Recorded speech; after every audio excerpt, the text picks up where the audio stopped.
in terms of what my successor does, or what will happen, etc., I think all that is open. And again, as I say, the central bank is a going concern, and it's hardly you can hardly anchor it to one person, etc. So what I do in the future, again, all those are questions that we can deal with at a later point.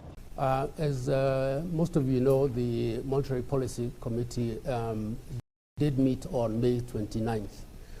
There have been some questions have been raised as to why we are again meeting why we met on June the 26th.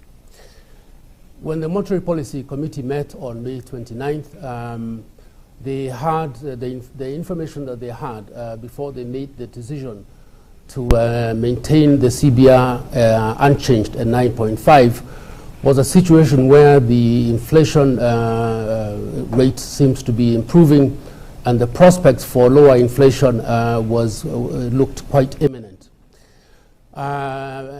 The inflation rate, when they met, had actually declined from 9.2% in March to about 7.9%.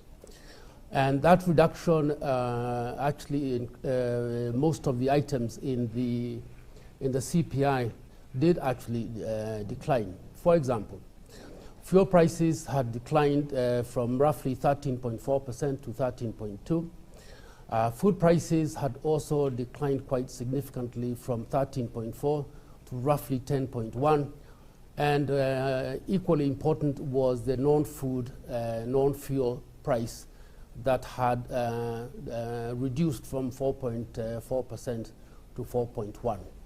So from that perspective, the Monetary Policy Committee then was of the view that inflationary pressures had decreased and the prospects going forward were quite positive.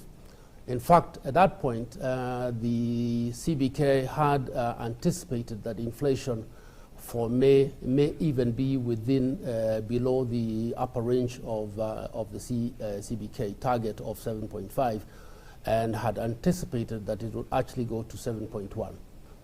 So on the basis of that, the MPC, the Monetary Policy Committee, therefore decided to leave the rate unchanged at 9.5. So I think that was the right decision at that point, given the information that was available then.